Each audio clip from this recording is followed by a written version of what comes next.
रघुनाथवन्दितं सजीवं सादित्यं साधुतं परिजनसहितं कृष्णचैतन्यदेवं श्रीराधाकृष्णपादनं सह पाण्डलिता विशाखा वनिताश्च हे कृष्ण करुणा सिंधु दीनबंधु जगत्पति गोपेश गोपिकांत राधाकांत नमस्तुते सप्तकांचन गौरांगी राधे वृंदावनेश्वरी वृषभानुसुते देवी प्रणमामि हरिप्रिये वाञ्छाकल्पतरुभ्यश्च कृपा सिन्धुभ्यो एवं च पतितानां पावनेभ्यो वैष्णवेभ्यो नमो नमः श्री कृष्ण चैतन्य प्रभु नित्यानंद श्री गदाधर श्रीवासादि गौर भक्तवृंद हरे कृष्ण कृष्ण कृष्ण हरे राम राम राम हरे हरे। राधानील माधव की जय, प्रभुपाद की जय, सर्वे वैष्णव की जय। हरे कृष्ण कृष्ण कृष्ण हरे राम राम हरे हरे। हरे कृष्ण सारिका माताजी, धन्यवाद सारिका हरे माताजी। हरे कृष्ण આપણે સારિકા માતાજી हरे પ્રભુપાદ कृष्ण प्रभु પ્રણાથી जी રહી જાય दंडवत છે। प्रणाम। દંડવત પ્રણામ માતાજી પ્રભુજી। હરે કૃષ્ણ હરિ પ્રભુજી। हरे कृष्ण प्रभु दंडवत प्रणाम। દંડવત પ્રણામ પ્રભુજી। हरे સારિકા कृष्ण प्रभु માતાજી जी આપણે दंडवत આમાં प्रणाम। હરે કૃષ્ણ પ્રભુજી, દંડવત પ્રણામ। हरे कृष्ण प्रभु जी पंचांग प्रणाम। हरे पंचांग कृष्ण। प्रणाम निर्पा माताजी। हरे कृष्ण। हरे कृष्ण प्रभु दंडवत प्रणाम। कृष्ण कुमार प्रभुजी हरे कृष्ण, दंडवत प्रणाम। हरे कृष्ण प्रभु। हरे कृष्ण। ओके। સારિકા માતાજી આપણે મંગલાચરણમાં પ્રભુપાદ પ્રણાથી બાકી છે હજી આપણે આ વાળી જે છે ને નમો વિષ્ણુ પાદાય એ વાળી જો ઉભી લઈને। હરે કૃષ્ણ મોહનસિંહ પ્રભુજી। હરે કૃષ્ણ સારિકા માતાજી લે છો કે ભાઈ આપણે લઈએ?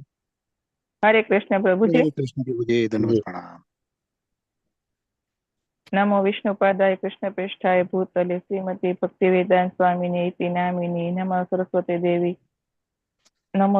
देवी और वाणी प्रचारिणी हाँ गौरवाणी प्रचारिणी निर्विशेष शून्यवादी पाश्चात्य देश तारिणी जय श्री कृष्ण चैतन्य प्रभु नित्यानंद श्री अद्वैत गदाधर श्रीवासादि गौर भक्त वृंद हरे कृष्ण कृष्ण कृष्ण कृष्ण हरे कृष्ण राम हरे हरे। हरे कृष्ण सरस प्रभु जी। माताजी। हरे कृष्ण, धन्यवाद सारिका माताजी। हरे कृष्ण सर्वे ने शिला प्रभुपाद की जय। श्री राधा गोविंद प्रणाम। ઓકે, તો ગઈકાલે આપણે 17મો અધ્યાય શરૂ કરેલો હતો, શ્રદ્ધાત્રય વિભાગ્યો। હરે કૃષ્ણ શશી માતાજી, દંડવત પ્રણામ। हरे कृष्ण प्रभु जी। હરે કૃષ્ણ પ્રભુજી બોલો। એમાં प्रभु जी આપણે આપણે એક જે હા જી હરે પ્રભુજી બોલો। આપ મ્યુટ છો પ્રભુજી, શું કહે છો? हरे कृष्ण प्रभु जी। જી રતિલાલ પ્રભુજી હરે કૃષ્ણ। હરિ પ્રભુજી કઈ કહેતા હતા આપ મ્યુટ થઈ ગયા છો।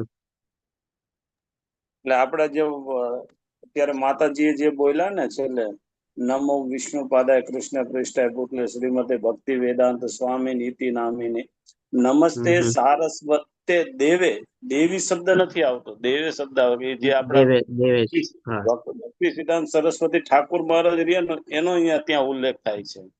બરાબર છે। નમસ્તે સારસ્વતી દેવે ગૌરવાણી પ્રચારે। ત્યાં મારા જે ગુરુ મહારાજ પેલા આવું બોલતો, પણ અમારા ગુરુ મહારાજ લોકનાથ સ્વામી મહારાજ રહ્યા ને એમને છેલ્લે એ વખતે જયારે ઝપાટોકમાં એમણે આ વિશે બહુ ઘણો બધો લેક્ચર આપ્યું હતું। અચ્છા અચ્છા ઓકે બરાબર। ના ડેફિનેટલી દેવે છે, દેવી નથી આપણે। હા દેવી શબ્દ નથી આવતો, દેવી સારસ્વતી શબ્દ દેવે નથી, દેવે મીન્સ કે દેવે ભક્તિ છે। સિદ્ધાંત સરસ્વતી ઠાકુર મહારાજ નું ત્યાં ઓલું હા થાય છે। બરાબર, જે પ્રભુપાદજીના આપણે ગુરુ હતા। હા ઓકે પ્રભુપાદ ના ગુરુ હતા। દીક્ષા ગુરુ કે જે આપડા હા હરે કૃષ્ણ આપણે પ્રભુ। અહીંયા પણ જો તમારે દેવે જ લખેલું છે, આપણે દેવી નથી લખેલું। એટલે હું આમાં ઘણા હજી નવો એ લોકોને નથી પ્રભુજી ખ્યાલ હોતો, એટલે આ લોકો આ ટાઈપ નું ઉચ્ચારણ કરતા હોય છે બોલો। થઈ જાય છે, સાચી વાત છે। ઓકે કઈ વાંધો નહીં સારિકા માતાજી, આપણે તમે લીધું પ્રયત્ન કર્યો એ સારું છે। ના ના એ બહુ સરસ છે, માતાજીની જે અત્યારે એ કરી રહ્યા છે બહુ સરસ પ્રેક્ટિસ કરી રહ્યા છે, એમનું કાર્ય બહુ સરસ બિરદાવવા જેવું છે। બરાબર પણ છતાં માતાજી મને ક્ષમા કરજો, અત્યારે મારે છે જ આ બાબતે થોડુંક કહેવાનું ઓલું થયું પણ હરે કૃષ્ણ। હરે કૃષ્ણ, ધન્યવાદ હરિ પ્રભુજી। ઓકે હેમાંગી માતાજી આપ જોડાઈ ગયા છો। હરે કૃષ્ણ અક્ષય પ્રભુજી। हरे कृष्ण प्रभु दंडवत प्रणाम। दंडवत प्रणाम प्रभु माताजी। હરે કૃષ્ણ. દર્શના માતાજી. દર્શના માતાજી ઘણા વખત પછી જોડાણા. હા પ્રભુજી, હરે કૃષ્ણ. ઓકે, કેમ છો? મજામાં દર્શના માતાજી? હા પ્રભુજી, મજામાં. ઓકે, ચાલો તો આપણે ગઈકાલે 17મો અધ્યાય શરૂ કરી દીધેલો હતો, શ્રદ્ધાત્રેય વિભાગીય, અને આજે આપણે 17મો અધ્યાય કમ્પ્લીટ કરશું. પછી આપણે આવતા અઠવાડિયે મંગળવારે આપણે 18મો અધ્યાય શરૂ કરશું. વચ્ચે આપણે શુક્ર, શનિ, રવિ, સોમ ગ્રીન ગેપ, સોરી શુક્રવાર તો છે જ આજે, શનિ રવિ સોમ ગેપ રહેશે. તો હવે જોયું આપણે ગઈકાલે જે શ્રદ્ધાત્રેય વિભાગ શરૂ કર્યો, સૌથી પહેલા શ્લોકમાં અર્જુનનો પ્રશ્ન આવે છે કે અર્જુન પ્રશ્ન પૂછે છે કે જે શાસ્ત્રોની અવહેલના કરે છે અને પોતાના મન ગળત પ્રમાણે સેવા કરે છે, તો એ કયા પ્રકારની શ્રદ્ધામાં ગણાય? એ સતોગુણી ગણાય, રજોગુણી ગણાય કે તમોગુણી ગણાય? તેના જવાબના સંદર્ભમાં ભગવાન બીજા શ્લોકમાં પહેલા કહે છે કે જીવે પ્રાપ્ત કરેલા ગુણો અનુસાર એની શ્રદ્ધા એક પ્રકારની હોઈ શકે છે, પોસિબિલિટી છે. કાં તો એ સતોગુણી હોય, કાં તો રજોગુણી હોય, કાં તો તમોગુણી હોય. પ્રાપ્ત કરાયેલા એના સંદર્ભમાં આપણે ગઈકાલે સમજ્યા હતા કે ભાઈ આપણે ઇનહેરિટ કરેલા, આટલા જે વારસાગત આપણી જે આત્મા જે નિરંતર યાત્રા કરતી આવેલી છે, ઘણું બધું એની સાથે કેરી ફોરવર્ડ કરીને આવે છે. તો એ પ્રમાણે એક પ્રકારની એની શ્રદ્ધા હોઈ શકે છે એમ ભગવાન બતાવે છે. પછી ભગવાન ત્રીજા શ્લોકમાં આપણને ઓર ડિટેલમાં બતાવે છે કે પછી જેમ જીવ વિકાસ પામે છે અથવા તો સંજોગો, પરિસ્થિતિ, સંગાત અથવા તો વાતાવરણના સંસર્ગમાં આવીને જેમ વિકસિત થાય છે એ પ્રમાણેની અને એક અમુક પ્રકારની શ્રદ્ધા પણ વિકસિત થાય છે. એટલે કે એનો માત્રા એ પ્રમાણે એનો વધતો જાય છે. કાં તો એ પછી સતોગુણી હોય, રજોગુણી હોય, કાં તમોગુણી હોય. અને જે પ્રમાણેની શ્રદ્ધા એ જે વિકસિત કરે છે, એ વિકસિતના હિસાબે એને આપણે કહીએ છીએ કે એ જીવ અત્યારે એના ઉપર અત્યારે સતોગુણનો પ્રભાવ વધારે છે કે રજોગુણનો છે કે તમોગુણનો પ્રભાવ વધારે છે. અને પછી ભગવાન આપણને ચોથા શ્લોકમાં એ પણ બતાવે છે કે જે સતોગુણીમાં રહેલા હોય છે એ લોકો દેવી દેવતાઓને પૂજે છે, રજોગુણીમાં જે હોય છે એ લોકો આપણે અસુરોને પૂજે છે, અને તમોગુણમાં રહેલા લોકો ભૂત પ્રેતને પૂજે છે. પછી ભગવાન હવે આ જે શ્રદ્ધા કેવી રીતે વિકાસ પામે છે એની પાછળના કેટલા ફેક્ટર્સ અથવા કેટલા પરિબળો છે એ આપણને ભગવાન શરૂઆત કરે છે. તો શરૂઆત આપણને સૌથી પહેલા આહારથી કરે છે. અને 8, 9 અને 10 ત્રણ શ્લોકમાં ભગવાન આપણને બતાવે છે કે ભાઈ જે પ્રકારનો આપણે ખોરાક લઈએ છીએ એ પ્રમાણે આપણી શ્રદ્ધા આગળ વિકસે છે. આપણે સતોગુણી લઈએ તો આપણી શ્રદ્ધા પણ સતોગુણી પ્રમાણે બંધાય છે. સતોગુણી ખોરાક કેવો હોય છે, કેવા આપણને ફાયદા પહોંચાડે છે એ ભગવાન બતાવે છે. રજોગુણી ખોરાક કેવા પ્રકારનો હોય છે અને કેવી રીતે આપણને નુકસાન આપે છે એ ભગવાન બતાવે છે. તમોગુણી ખોરાકના સંદર્ભમાં પણ ભગવાન આપણને ડિટેલમાં બતાવે છે. પછી ભગવાન હવે બીજું પરિબળ એટલે કે બીજું ફેક્ટર જે આપણી શ્રદ્ધા વિકસાવવામાં આપણને મદદ કરે છે એના સંદર્ભમાં પછી આપણને 11, 12 અને 13મા શ્લોકમાં ભગવાન આપણને ત્યાગ વિશે બતાવે છે. તો એ ત્યાગ પણ આપણે કહી શકીએ કે ભાઈ સતોગુણી ત્યાગ હોઈ શકે, રજોગુણી ત્યાગ હોઈ શકે અથવા તો તમોગુણી ત્યાગ અથવા તો યજ્ઞ. આમાં આપણે ત્યાગ છે અથવા તો આપણે ગઈકાલે યજ્ઞના સંદર્ભમાં એ ત્રણ ચીજ સમજાતા. તો ડેફિનેટલી હવે પછી ભગવાન આપણને 14 થી લઈને 28મા શ્લોકમાં આપણને બીજા 2 ફેક્ટર બતાવે છે, હજી બીજા 2 પરિબળો બતાવે છે. અથવા તો એ જે આપણે આજે 14મા શ્લોકમાંથી આપણને જે શરૂ કરશું એ આપણને ભગવાન તપથી શરૂઆત કરે છે. અને એ તપને પણ ભગવાન 3 ભાગમાં વિભાજિત કરે છે: શરીરનું તપ, મનનું તપ અને વાણીનું તપ. અને પછી ભગવાન 20 થી 22મા શ્લોકમાં આપણને ભગવાન દાન વિશે બતાવે છે. એટલે આમ જોવા જઈએ તો ભગવાન આપણને ટોટલ 4 ચીજ બતાવે છે. પેલું આહાર, બીજું યજ્ઞ અથવા ત્યાગ, ત્રીજું આપણે તપ અને ચોથું આપણે દાન. અને તપના ભગવાન 3 પેટા વિભાગ કરે છે. એટલે કે આમ 6 ફેક્ટર્સ અથવા તો 6 પરિબળો આપણને બતાવે છે કે જેના દ્વારા આપણી શ્રદ્ધા જે છે એ વિકસિત થાય છે. અને બધી ચીજોને ભગવાન 3 ભાગમાં વિભાજિત કરીને બતાવે છે. અને પછી અંતમાં આજે આપણે જોશું 23 થી લઈને 28મા શ્લોકમાં ભગવાન આપણને ઓમ તત્સતનું આપણને મહત્વ બતાવે છે. તો આપણે આગળ વધતા જોઈએ તો આજે 14મા શ્લોકથી આપણે કેરી ઓન કરવાનું છે. તો એમાં ભગવાન આપણને તપ વિશે બતાવે છે. તો કે છે કે પરમેશ્વર, બ્રાહ્મણો, ગુરુ તથા માતા પિતા જેવા વડીલોની પૂજા કરવી. અહીંયા પૂજા કરવી એટલે આપણે ખાલી કહે ને કે થાળી આરતી લઈને આપણે આરતી ઉતારવાની, એવું નથી થતું ખાલી મતલબ થતો.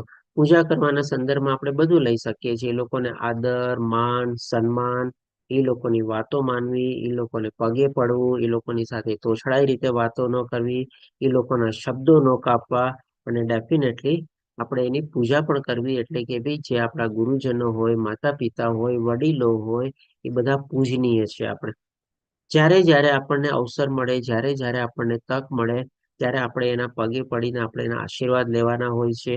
આપણે એને ફૂલહાર પણ ચડાવી શકીએ છીએ, એની આરતી સુધા પણ આપણે ઉતારી શકીએ છીએ. આના સંદર્ભમાં ભગવાન એ જ આપણને પેલા બતાવે છે. સૌથી પહેલા તો પરમેશ્વરની તો આપણે પૂજા ને બધું કરતા જોઈએ છીએ. બ્રાહ્મણોની પણ આપણે પૂજા ઘણી વાર કરતા હોઈએ છીએ, કારણ કે ઘણી વાર આપણે ઘરમાં કોઈ પૂજા ને બધાનું આયોજન કરેલું હોય તો આપણે પૂજા કરીને પછી શું જે દંપતી હોય એ બ્રાહ્મણને પગે લાગે છે, બ્રાહ્મણને પણ ચાંદો કરે છે, એની પણ આપણે આરતી ઉતારે છે ને બધું થાય છે આપણે. પણ એની સંદર્ભમાં આપણે જે ઓર આપણે આગળ રીતે જોવા જઈએ તો આ બધું તો અમુક અમુક દિવસે કે અમુક ટાઈમે આપણે કરતા હોઈએ. પણ આપણે રોજબરોજના લાઈફમાં જો આપણે જોઈએ તો ઘરમાં સૌથી પહેલા આપણા માતા પિતા હોય છે. ડેઈલી સવારે ઉઠીને આપણે માતા પિતાને પગે લાગીએ, એમની પાસેથી આશીર્વાદ લઈએ, એ લોકોની સાથે માનપૂર્વક આપણે વાત કરીએ, એ લોકોનો આદર કરીએ, એ લોકોનો સત્કાર કરીએ. તો એ પણ સાથે સાથે આપણા ઘરમાં વડીલો પણ જો હોય, જો કદાચ આપણા દાદા દાદી પણ સાથે હોય, તો આ બધાની પણ આપણે આટલો જ માન સન્માન આદર પૂજા બધું આપણે કરવું જોઈએ. ખાલી એવું નથી કે ભાઈ મંદિરમાં જઈને આપણે ભગવાનની આરતી કરવાની એટલે થઈ ગઈ પૂજા. આપણે ક્યારેક ક્યારેક પ્રસંગના હિસાબે બ્રાહ્મણોની પૂજા કરી દીધી એટલે થઈ ગયું. પણ ગુરુ અને માતા પિતાને પણ આપણે એટલો જ આદર માન સન્માન એને આપવો જોઈએ. અને કે ને કે ભાઈ પેલા માતા પિતા અથવા તો પેલા ગુરુ, માતા પિતા આપણા પેલા ગુરુ કહેવાય. આપણે બાળક જે છે ક્યાંથી શીખતું હોય? તમારે માતા પિતા પાસેથી બધું શીખતું હોય. પછી એના શિક્ષા ગુરુ છે, પછી એના દીક્ષા ગુરુ છે, પછી એને જે કાંઈ પણ ભૌતિક દુનિયાનું કઈ ભણવા કરવાનું હોય એ બધા ગુરુ આવે છે. પણ સૌથી પહેલા તો માતા પિતા જ આવે છે આપણે. પછી ભગવાન કહે છે કે ભાઈ પૂજા કરવી અને પવિત્રતા, સરળતા, બ્રહ્મચર્ય તથા અહિંસાનું પાલન કરવું એ શારીરિક તપ કહેવાય છે. આના સંદર્ભમાં શું છે? પવિત્રતા એટલે કે ભાઈ બાહ્ય પવિત્રતા અને આંતરિક પવિત્રતા. બાહ્ય પવિત્રતા આપણે લોકો અત્યારે ઘણી બધી જાળવીએ છીએ.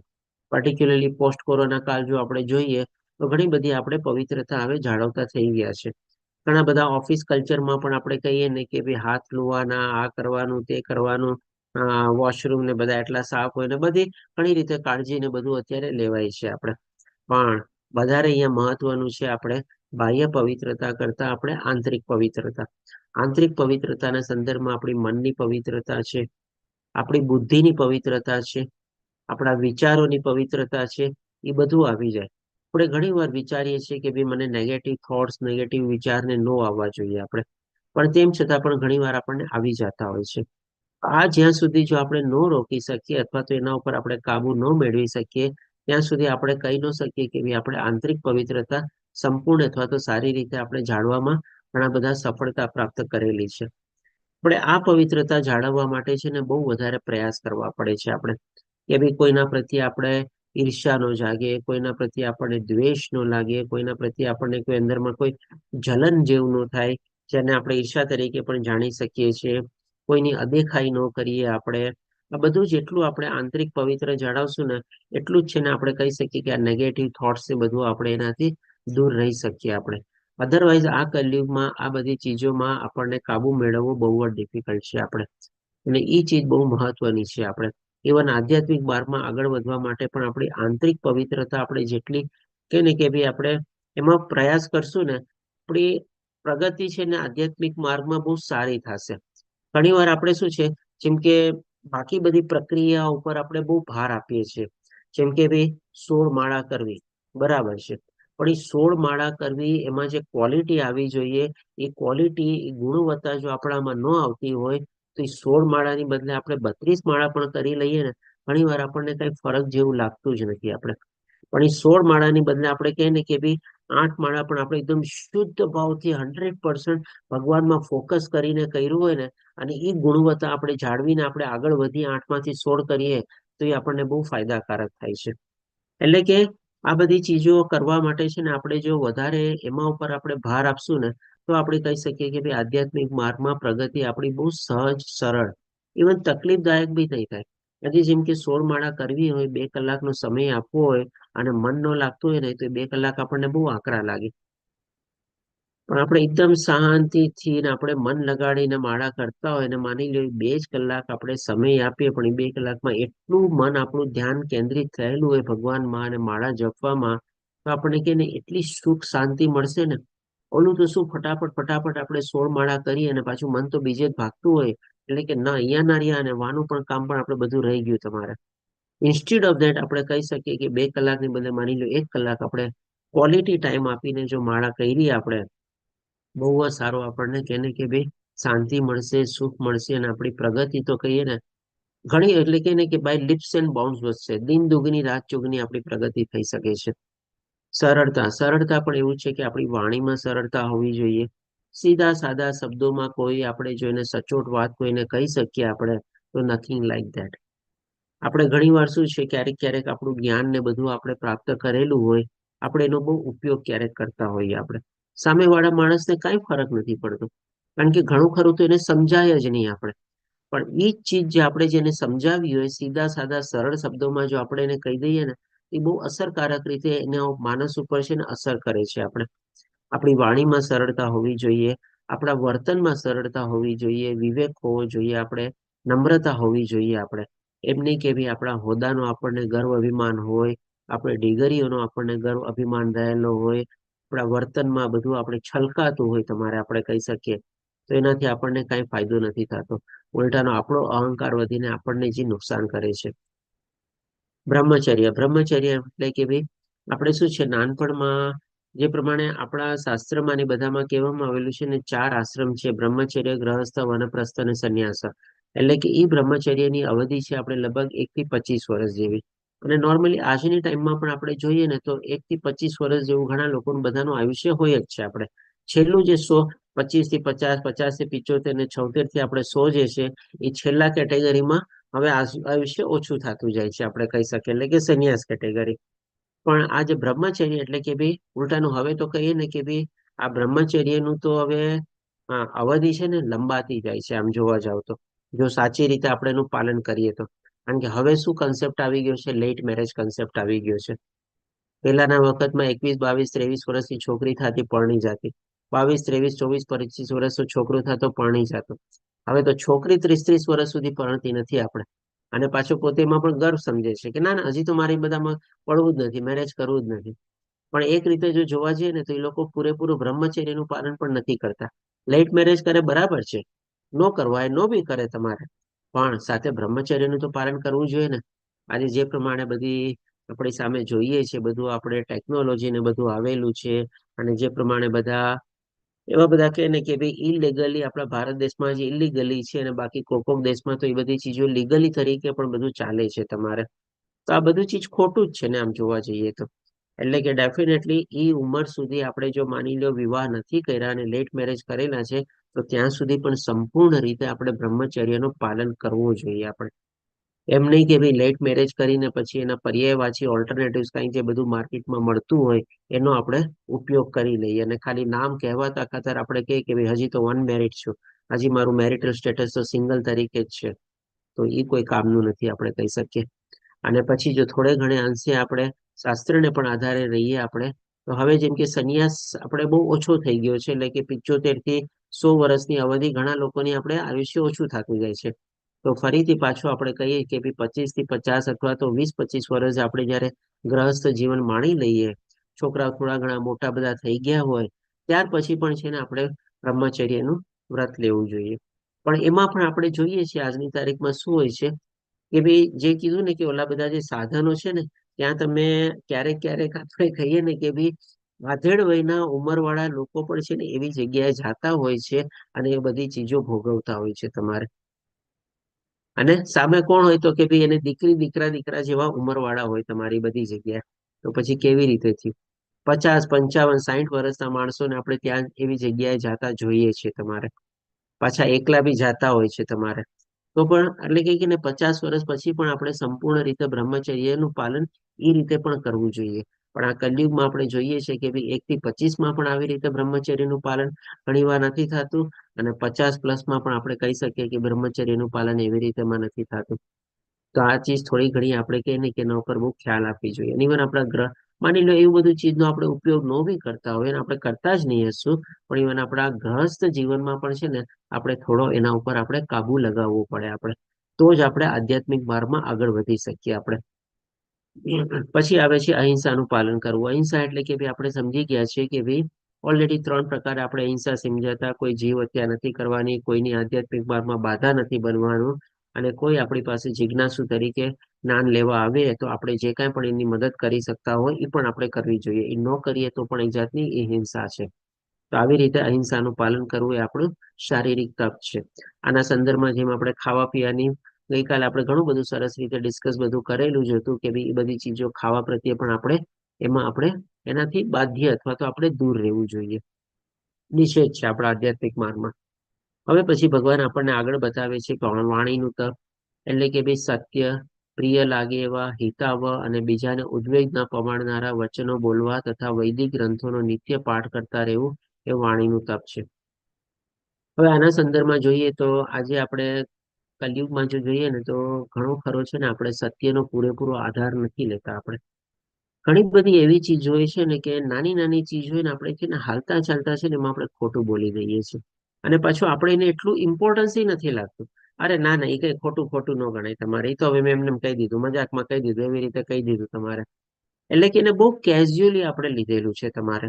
તો ડેફિનેટલી આ પણ ચીજ આપણે થોડીક આપણે એના ઉપર આપણે કંટ્રોલ મેળવવો જરૂરી છે. આપણે કે ભાઈ બને ત્યાં સુધી આપણે સત્ય જ બોલવાનું, સાચું જ બોલવાનું, કે મજાક મસ્તીમાં પણ છે ને આવું ખોટું ન બોલવું જોઈએ આપણે. કારણ કે એ પછી એક છે ને આપણી હેબિટ બની જાય છે. જી હરિપ્રભુજી, આપનો એન્ડ રહેશે, શું કહેશું? પ્રભુજી, આપણે આ બીજાને ઉદ્વેગ ન પમાડે એટલે મીન્સ કે કટુ વચન ન બોલવા, એ અર્થમાં લઈ શકાય ને? એ રીતે પણ લઈ શકાય. અને બીજો મિનિંગ એ છે કે કોઈને ઉશ્કેરવાના નહીં આપણે.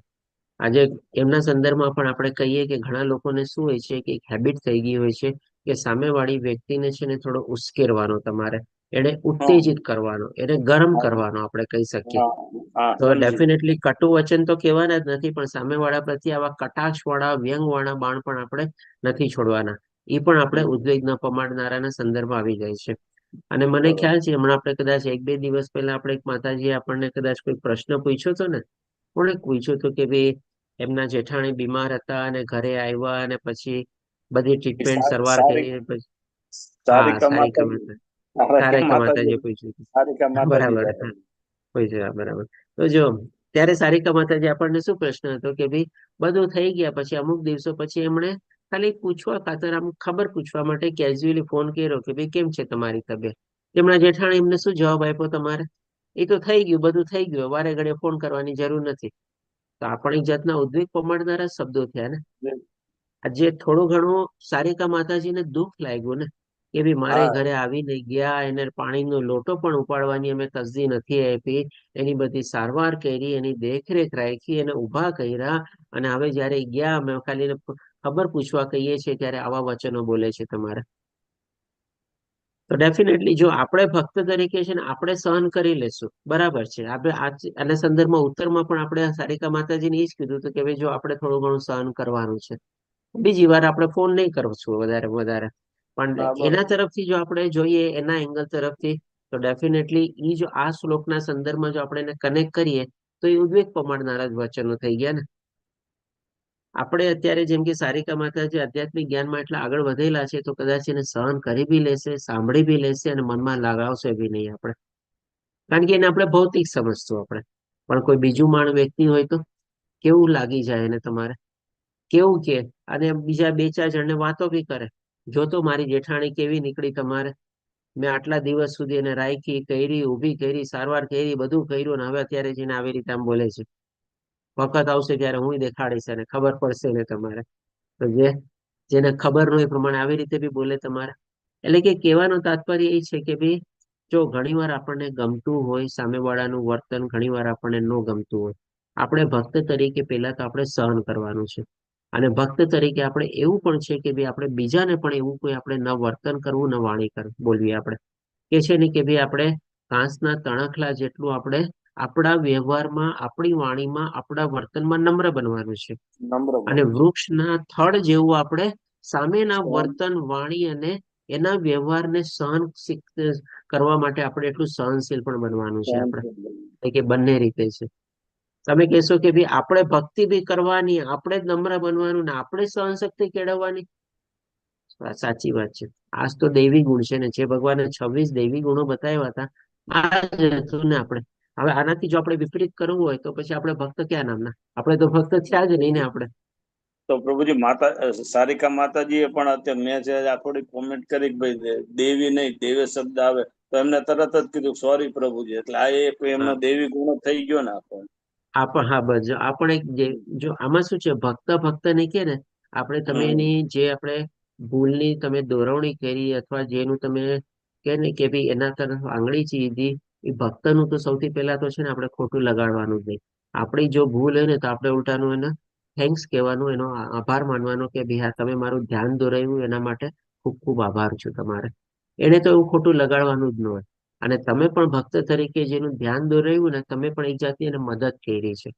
આજે માની લ્યો ઈ ભૂલ કન્ટિન્યુ કરે અને કોઈ બીજી જગ્યાએ જાય અને એ તમારે આજે સારિકામાંથી જે અત્યારે લેવલ 2 લેવલ 3 માં આગળ વધી રહ્યા છે અને એ જ આપણે આ પ્રભુપાદ પ્રણાલી ત્યાં જઈને બોલે અને ત્યાં દેવેની બદલે દેવી બોલે, ઓલા લોકો શું કે માની લો એ લોકો ભક્ત નથી, એ લોકો તો મોકો જ ગોતે તમારે કે ક્યાં ભૂલ કરે ને ક્યાં હોય ને કહું તમારે. તો તમે જે અત્યારે કીધું ને એ પણ તમે બહુ સારું કર્યું કહેવાય, અને સારિકા માતાજી એને એક્સેપ્ટ કરી લીધું એ પણ બહુ સારું કહેવાય. એટલે જ તો કે છે ને ભક્ત વચ્ચે છે ને કોઈ દી આપણે ઊંચ નીચ નથી હોતી. આમ જોવા જઈએ ને તો ભેદભાવ ન અને હોય. ભેદભાવ ન હોય. જો ભક્તના કેટેગરી છે, કનિષ્ઠ અધિકારી, મધ્યમ અધિકારી, ઉચ્ચતમ અધિકારી, પણ આપણે અત્યારે શું છે બધા એક સરખા જેવા જ છે. આપણે બધા એ રીતે આપણે આગળ વધીએ છીએ એકબીજાનો હાથ પકડીને. આપણે આમાં શું છે, એવો કોઈ ભેદભાવ ન હોય, એવી કોઈ આપણે ઉદ્વેગનાઓ ન હોય અથવા એવી કોઈ ટીકા વાળું ન હોય. આપણે એકબીજાને સારા માટે, સહકાર માટે અને એકબીજાને પ્રગતિ માટે અને ઉપર લાવવા માટે જ આપણે કહેતા હોઈએ. તો આમાં કઈ એવું બધું આપણે લગાડવા જેવું જ ન હોય આપણે. ઓકે, ડેફિનેટલી થોડીક સારી ચર્ચા થઈ. આમ તો ડિબેટ જેવું થયું, આપણે ગમ્યું પણ. સારિકા માતાજી આપને થોડા ઇન્વોલ્વ કર્યો આપના નામ લઈને. આઈ હોપ કે આપણે કઈ માઇન્ડ નહીં થયું હશે. હરે કૃષ્ણ. કઈ વાંધો નહીં પ્રભુજી, આ બધું શીખવા મળે છે આમાંથી તે ક્લાસમાંથી. હું ઓકે, ખૂબ ખૂબ સરસ આભાર. માતાજી. ઓકે, ધન્યવાદ માતાજી. એટલે કે જેમ કે જો સત્યના સંદર્ભમાં આપણે સમજી ગયા કે ભાઈ નાનું મોટું ખોટું પણ આપણે હવે બોલવાનું ટાળવું જોઈએ તમારે. અને પ્રિય લાગે એવા આ જો અત્યારે આપણે આ બધી જે ચર્ચા કરી આપણે બધાને ગમે એવી થાય ને. આજે હરિપ્રભુજી કયો, સારિકા માતાજી કયો કે બાકી બધા જે આપણા ભક્તો છે એ બધાને આમાંથી આ બધું ગમતું જ આપણે ચર્ચા કરી ને. આમાં ક્યાંય કોઈને અણગમતું તો આપણે છે જ નહીં ને આપણે. તો ડેફિનેટલી ઇવન ત્યારે પણ આપણે જેમ કે સારિકા માતાજીનો પ્રશ્ન હતો ત્યારે પણ આપણે જવાબના રૂપમાં શું લીધેલું હતું કે ભાઈ થોડા ઘણા શબ્દો તમારે જે કહેવાનું હોય સજી મળીને એવી રીતે કહેવાનું કે ભાઈ એને ખોટું બી ન લાગે. તમારે જે સંદેશો એને મોકલવાનો હોય એને મોકલાવી ગયો તમારે, અને તમારે બી થોડું ઘણું સમજીને પછી પ્રમાણે આપણે એવોઇડ કરવાનું. આપણે કે ભાઈ ચાલો આવી રીતે એનું વર્તન છે, આપણે અત્યારે એનાથી થોડા દૂર રહીએ. એને ગણકાર નથી, એને વેલ્યુ નથી, okay what ever it is, જે હશે તમારે. હિતાવ એટલે કે ડેફિનેટલી હિતકારી, કલ્યાણકારી હોવું જોઈએ. તમે જો ભગવદ્ ગીતામાં આપણે ઘણી બધી જગ્યાએ જયારે અર્જુન પ્રશ્ન પૂછે છે ને ત્યારે ભગવાનને કહે છે કે જે મારા માટે હિતકારી હોય, મારા માટે શ્રેયસ્કર હોય, મારા માટે કલ્યાણકારી હોય, એવી રીતે તમે મને જવાબ આપો, એવી રીતે તમે મને સમજાવો અથવા એવી રીતે તમે મને જ્ઞાન આપો. તો ભગવાને પણ એવી જ રીતે બધી ચીજો અર્જુનના પ્રશ્નોના જવાબ આપ્યા છે, સંતોષકારક જવાબ આપ્યા છે. દરેકે દરેક પ્રશ્નના ભગવાને બે પહેલું સમજાવ્યા છે. એમ નથી કે એક જ સાઈડ સમજાવીને બીજી સાઈડ બ્લેન્ક મૂકી દીધી છે. દરેક ઘણી બધી જગ્યાએ ભગવાને પોતાના રૂપે પણ દાખલા આપેલા છે. ઘણી બધી જગ્યાએ ભગવાને કમ્પેરિઝન આપીને બી સમજાવ્યું છે. તો આપણે કોઈને પણ વ્યક્તિને જયારે આપણે સમજાવીએ અથવા કહેતા હોઈએ ત્યારે છે ને આ બધી ચીજો પણ છે ને થોડું ઘણું આપણે ખ્યાલ રાખવું પડે. આમ જોવા જઈએ ને તો આ શ્લોકમાં વાણીના તપના સંદર્ભમાં છે ને, જો તમે આનું ગુહ્ય મિનિંગ તમે કે કાઢવા જાઓ અને ડીપ એનાલિસિસ કરો ને, એક શ્લોકમાં ભગવાન આપણને છે ને પબ્લિક સ્પીકિંગની ટેકનિક આપણને આખી શીખવાડી દે છે. બોલો કે તમારે પબ્લિક સ્પીકિંગમાં પણ જો એક્સપર્ટ થવું હોય ને તો તમારે આ બધી ચીજોનું જો તમે સારી રીતે ખ્યાલ કરો ને તો આ બધીમાં તમને પણ આવડી જાય. જી હરે કૃષ્ણ. રતિલાલ પ્રભુજી. બીજાને ઉદ્વેગના પમાડનારા વચનો આ ચીજ આપણે ઓલરેડી ડિસ્કસ કરી, અને તથા વૈદિક ગ્રંથોનો નિત્ય પાઠ કરતા રહેવું. આ એક મહત્વની ચીજ છે. આપણા આધ્યાત્મિક માર્ગમાં આગળ વધવા માટે જો ભક્તિની સાથે સાથે આપણને જ્ઞાન પણ જરૂરી છે. જ્ઞાનમાં પણ આપણે છે ને આગળ વધવું બહુ મહત્વનું છે. આપણે અને આ જ્ઞાન ક્યાંથી મળે આપણને? જેમ આપણે સમજી ગયા કે ભાઈ આપણા જે શાસ્ત્રો જે છે એમાંથી જ આપણને બધું આધ્યાત્મિક જ્ઞાન મળે. તો આપણા વૈદિક ગ્રંથો એટલે કે ભાઈ આપણા બધા શાસ્ત્રો, ભગવદ્ ગીતા આવી ગયું, ભાગવત પુરાણ આવી ગયું, એમાં આપણે બીજા બધા આપણે 17 પુરાણ છે, 18 પુરાણમાંનું એક પુરાણ આપણે ભાગવત પુરાણ કહેવાય છે. રામાયણ છે, મહાભારત છે, માની લો હજી આપણે વેદો ઉપનિષદ ને બધું ન વાંચી શક્યા હોઈએ અથવા સમજી ન શકીએ, પણ આ બધી ચીજો જે બેઝિક કહીએ ને, ભગવદ્ ગીતા, ભાગવતમ, રામાયણ, મહાભારત, એટલીસ્ટ આ થોડી ઘણી ચીજો પણ આપણે વાંચવી જોઈએ. એમાં પણ શરૂઆત આપણે કરી શકીએ ભગવદ્ ગીતાથી, પછી ભાગવતમ, પછી જેમ ડેફિનેટલી આપણે લેવલ 3 માં આગળ વધીએ છીએ તેમાં તો આપણે ઓલરેડી બીજા 3 પુસ્તક લઈએ જ છીએ. એ પણ બધા આપણા શાસ્ત્રોનો જ એક ભાગ છે. આપણે ઈશો ઉપનિષદ છે, ઉપદેશામૃત છે, ભક્તિ રસામૃત સિંધુ છે, ચૈતન્ય ચરિત્રામૃત છે, એ બધું પણ આપણે થોડું ઘણું એમાં કવર થાય છે. આપણે જ્યારે હોય ને આલતુ ફાલતુ, આજે જેમ કે આપણે ન્યૂઝપેપર ને મેગેઝિન તો હવે થોડું ઘણું આઉટ ઓફ ડેટ થઈ ગયું છે. હવે એની જગ્યાએ આપણે ટેકનોલોજી બધી આવી ગઈ છે. તમારે આપણે ફેસબુક ને આ ને તે ને બધું આપણે એમાં ઘણો ખરો આપણે એને સર્ફિંગ કરવામાં કે આમાં ખાલી આંગળી આમાં ઉપર ઉપર ફેરવવામાં ઘણો બધો ટાઈમ આપણે કાઢીએ છીએ. એના કરતા એ બધું મૂકી દેવાનું, તમારે હાથમાં એક ચોપડી રાખવાની, આપણે જ્યાં જાતા હોય ત્યાં બેગમાં પણ આપણે એક ચોપડી રાખવાની. ઇવન લેડીઝના પણ આપણે કહે ને કે પર્સમાં ઘણી બધી, જે લોકો આધ્યાત્મિક માર્ગમાં આગળ વધે છે ને, ઘણી બધી નકામી ચીજો એને હવે લાગશે. એને લાગશે કે આટલે બધું લેડીઝ પર્સમાં આટલું બધું શું કેરિંગ કરું છું. એની બદલે જો નાનકડી કોઈ ભગવદ્ ગીતા કે કંઈક રાખે ને લેડીઝ પર્સમાં, એ વધારે સારું રહેશે તમારે. અને આપણે પણ એ પ્રમાણે કેરી કરતા હોઈએ, જ્યાં સમય મળે બસમાં, ટ્રેનમાં કે ઓફિસમાં કે ક્યાંય પણ લંચ ટાઈમમાં કે ટાઈમમાં ખોલીને બેસી જવાનું. તો કહું છું, એક પાનું બી વાંચીએ ને, એક શ્લોક બી વાંચીએ ને, એક પેરેગ્રાફ બી વાંચીએ ને, ખાલી વાંચીને થોડું ઘણું ચિંતન બી કરીએ ને, તમે જોજો તમને ઘણી શાંતિ મળશે. આપણે ડેફિનેટલી આ બધું આપણે વૈદિક ગ્રંથોનો નિત્ય પાઠ કરતા રહેવું જોઈએ. આના સંદર્ભમાં જેમ આજે આપણે કદાચ દર્શના માતાજી છે આપણી સાથે, મને ખ્યાલ છે કે જયારે આપણે લેવલ 1 ના ક્લાસ લેતો હું ત્યારે ઘણી આપણે દર્શના માતાજી છે, દીપ્તિ માતાજી છે, રાજેન્દ્ર પ્રભુજી છે, આ બધા આપણને સવારના પૂરમાં શ્લોકા પઠન અને અનુવાદની સેવા આપતા આપણને. તો એ પણ એ લોકોનું તપ હતું ને. એક તો સવારના 6 વાગ્યાનો બેચ, અડધી કલાક પહેલા આપણે ક્લાસ શરૂ કરતા અને શ્લોક પઠન અને શ્લોક અનુવાદ કરતા આપણે. તો આપણે એક જાતનું તપ જ થઈ ગયું. આપણે જે નિત્ય કરતું એટલે કે કન્ટિન્યુઅસલી એક હેબિટ બનાવી લેવાની આપણે, કે કે આજુબાજુ બધા આપણે ઘણી વાર હવે શું છે, આપણે મોબાઈલને આપણે એટલું બધું હેબિટ બનાવી લીધી કે કઈ ન હોય ને તોય ખાલી બટન દબાવી જોઈએ, કઈ એવું જ કઈ એવું જ. એની બદલે હું તો કહું છું કે ભાઈ ચોપડી ખોલીને જોવો ને, આપણે બસ આપણે તો ગ્રંથ ખોલીને જોવો ને, આપણને ઓર સારું લાગશે. તો આ બધું ભગવાન કે છે વાણીનું તપ છે. તમે કહેશો ભાઈ ગ્રંથોનો નિત્ય પાઠ કરતા વાણીનું ક્યાં આવ્યું તમારે? આજે જેમ કે જે શ્લોક પઠન તમે કરો એનું તમે નિત્ય પાઠ કરીને મનમાં ને મનમાં વાંચો, બોલો. તમારે જે તમે ભાવાર્થ ને બધું વાંચો, થોડું ઘણું તમે ચિંતન કરો આપણે, અથવા તો બીજા કોઈકને તમે સમજાવવા કરો તમારે, આ બધું વાણીનું તપ થઈ ગયું. હવે પછી ભગવાન આપણને મનનું તપ વિશે બતાવે છે 16મા શ્લોકમાં કે અને સંતોષ, સરળતા, ગાંભીર્ય, આત્મસંયમ તથા આજીવન સુધી આ સર્વ મનના તપ છે. સંતોષ એટલે કે શું? ભાઈ સૌથી પહેલા તો આપણને ભૌતિક દુનિયાના સંદર્ભમાં આપણી પાસે જે કાંઈ પણ આપણને મળેલું છે ને, એમાં આપણે સંતોષ માનવાનું. પેલું છે એ સંતોષ છે આપણે. અને બીજો સંતોષનો મિનિંગ એ આપણે કહી શકીએ કે ભાઈ આપણી અંદર જે બધી ઈચ્છાઓ ઉદ્ભવતી હોય, એ ઈચ્છાઓના ઉપર થોડો ઘણો કાબુ મેળવવાનો. અને એ કાબુ શું છે? આપણે એ ઈચ્છાઓની પૂર્તિ કરીને, તૃપ્તિ કરીને આપણે કાબુ મેળવવા જો આપણે કરશું તો એ તો આપણે આગમાં ઘી હોમવા જેવું બરાબર છે. પણ એ ઈચ્છાને આપણે છે ને વાળી લેવાની. આપણે મનમાં ને મનમાં જેમ સાગરના મોજા સાગરમાંથી જ ઉછળે અને સાગરમાં સમાઈ જાય, એવી રીતે મનમાંથી બધી જે ઈચ્છાઓ ઉદ્ભવતી હોય એને મનમાં સમાવી દેવાની. કે ભાઈ કાં તો મારી પાસે જે છે એ બધું બરાબર છે, મને એનાથી કામ ચાલ્યું જાય છે. કાં તો જે ઈચ્છા જ આવી ગઈ કે ભાઈ શું કામે મને જરૂર છે? શું એ ભૌતિક ઈચ્છા છે મારી? હંમેશા 2-3 પ્રશ્ન પૂછવાના આપણે. શું મને એના વગર નહીં ચાલે? શું અત્યાર સુધી હું એના વગર નથી ચલાવતો? અત્યારે કે શું મારા વગર, મારા સિવાય બીજા કોઈ લોકોની બધાની પાસે એ ચીજ હશે? શું બીજા લોકોને કોઈ ચીજ વગર નહીં ચાલતું હશે? આવા 2-4 પ્રશ્નો પૂછીએ ને તો પણ એ ઈચ્છાને આપણે પોતાની અંદર વાળી શકીએ. આપણે સરળતા એટલે કે અહીંયા સરળતાનું મતલબ શું છે કે ભાઈ જેમ કીધું ને કે ભાઈ આપણે મનની સરળતા.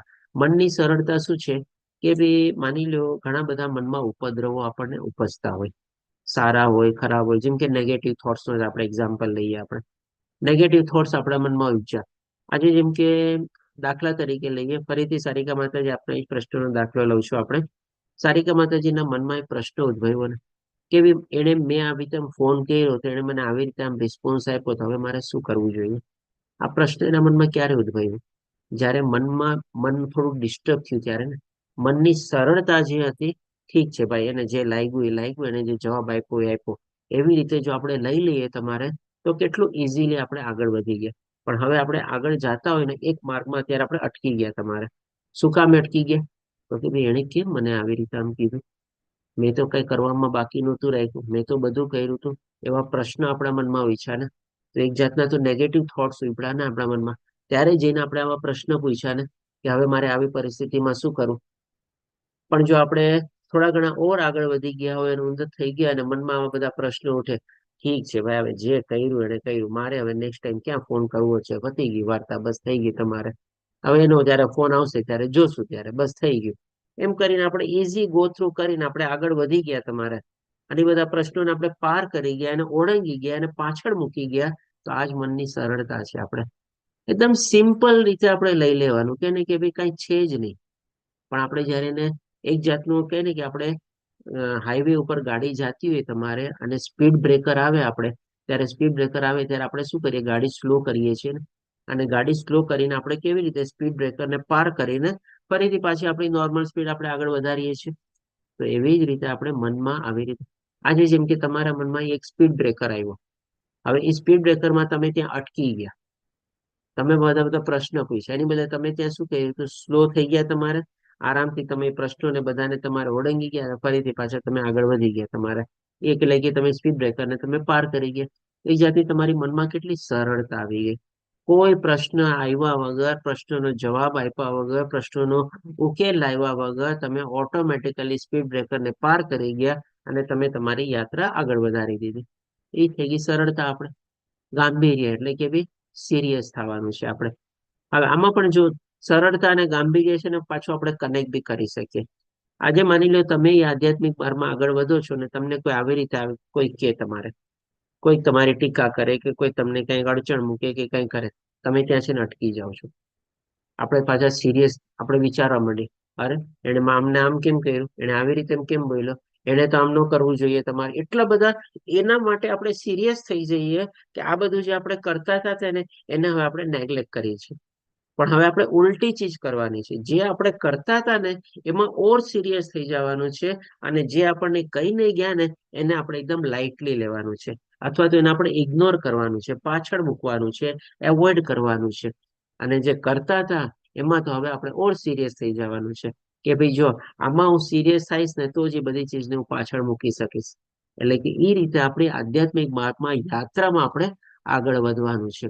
આજે જેમ કે માની લો એ સ્પીડ બ્રેકર આવ્યા, તમે અટકી જાઓ તો તમારી ડેસ્ટિનેશનમાં તમારે મોડું થાય કે નહીં પહોંચવામાં.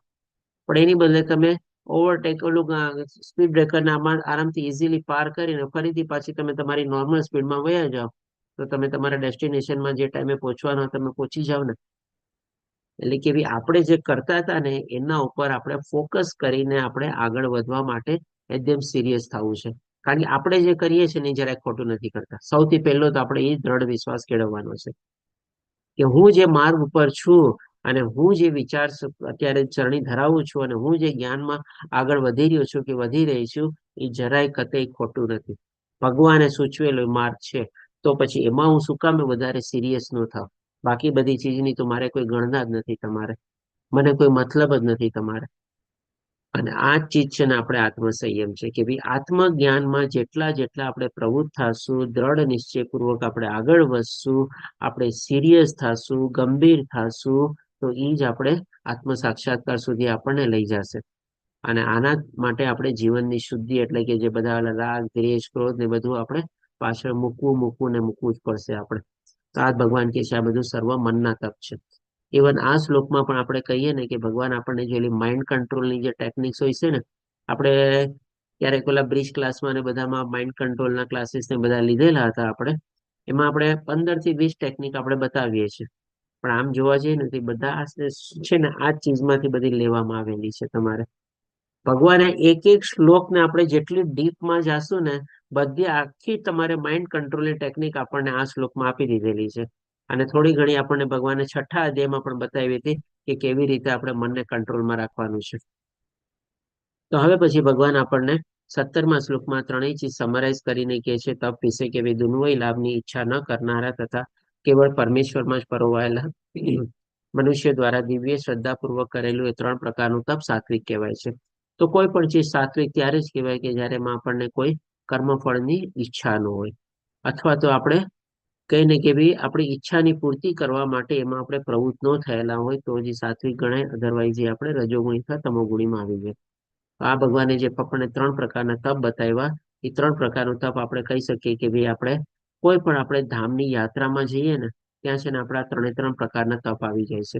સૌથી પહેલા તો આપણને ત્યાં ભક્તોનો સંગાત મળે છે. એની સાથે આપણે કીર્તન ને બધું કરતા હોઈએ છીએ. એની સાથે બધી આપણે આધ્યાત્મિક ચર્ચા કરતા હોઈએ છીએ. તો એ આપણી વાણીનું તપ થઈ જાય છે. આપણે પછી આપણે જ્યાં ધામમાં ગયા હોય ત્યાં અલગ અલગ મંદિરોમાં ને બધામાં આપણે દર્શન કરવા જઈએ. ક્યારેક કોઈક ઉઘાડા પગે આપણે બધી પરિક્રમાને કરીએ, બધું કરીએ આપણે, તો ત્યાં આપણું શરીરનું તપ થઈ જાય છે.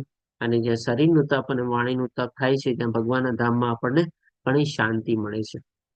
આના સંદર્ભમાં આપણે કહીશ કે આજે આપણી સાથે હેમાંગી માતાજી છે. હેમાંગી માતાજી હમણાં થોડી ઘણી યાત્રા કરી છે, તો એમની કોઈ યાત્રાનો આપણને થોડોક અનુભવ વર્ણવે આપણે. હેમાંગી માતાજી આપ છો અમારી સાથે? હા પ્રભુજી, હરે કૃષ્ણ. હરે કૃષ્ણ માતાજી. આપનો થોડોક યાત્રાનો, કોઈ પણ યાત્રાનો અનુભવ બતાવો ને, કેવો સુખ સંતોષ આપને પ્રાપ્ત થાય છે. કારણ કે બહુ સરસ સરસ મજાના છે ને પોતાના ફોટો ને વિડીયોઝ ને બધું અપલોડ એ કરે છે, તમારા સ્ટેટસમાં બી મૂકે છે. ક્યારેક ક્યારેક જોઉં છું તમારે તો. હરે કૃષ્ણ. હરે કૃષ્ણ. હમણાં જ પ્રભુજી અમે લોકો વૃંદાવન યાત્રા કરીને આવ્યા લાસ્ટ મંથ જ.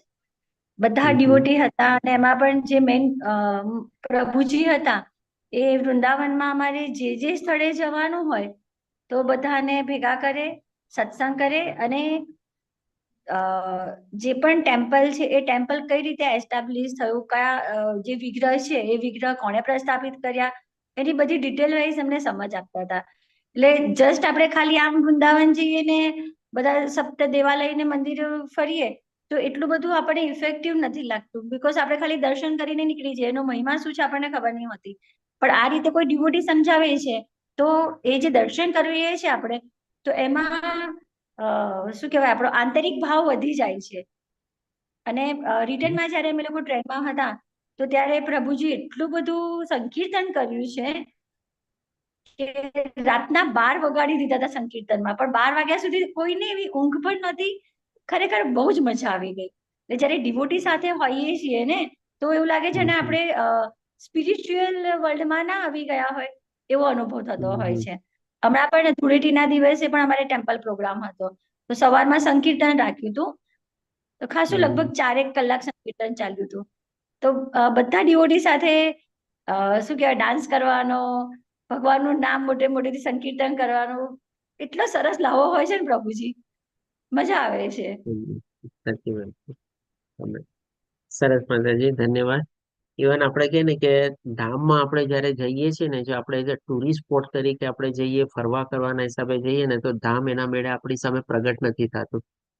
ભક્તોના સંઘમાં જઈએ અને જે પ્રમાણે હેમાંગી માતાજી કીધું, આપણને ત્યાં જેવા આચાર્ય મળી જાય, એવા કોઈ સાધુ સંઘ મળી જાય કે જેના બધો ઇતિહાસ બધો ખબર હોય, આપણને એક એક મંદિરમાં જઈને એનું આપણને ઇતિહાસ બતાવે, એનું કઈ જગ્યાએ કઈ એનું મહાત્મ છે, એનું મહત્વ શું છે, એ બધું સમજાવે, ત્યારે આપણે કહી શકીએ ને આપણી અંદર એવા ભાવ પણ પ્રગટ થાય છે અને ધામ પણ છે ને આપણી સામે પ્રગટ થાય છે. આપણે તો ડેફિનેટલી આપણે આવી રીતે આપણા ધામની યાત્રા કરતી રહેવી જોઈએ રેગ્યુલરલી, મહિને 2 મહિને. અને કહીએ ને કે ભાઈ આપણે રિટાયરમેન્ટ લાઈફમાં જો આપણે કહીએ ને કે આ બધા આપણા ગોલ બનાવીએ ને કે ભાઈ મારે આટલા ધામ કવર કરવા છે, આટલી જગ્યાએ જવું છે, આટલી મારે યાત્રા કરવી છે, તો આપણે કહીએ ને નથિંગ લાઈક ધેટ. આપણે સૌથી સારું ચીજ છે, જો માની લો આપણે રહી ન શકતા હોઈએ પણ એટલીસ્ટ આપણે યાત્રાના પણ પ્લાનિંગ અને પ્રોગ્રામ કરીએ ને તો એ પણ આપણને ઘણો ફાયદો થાય.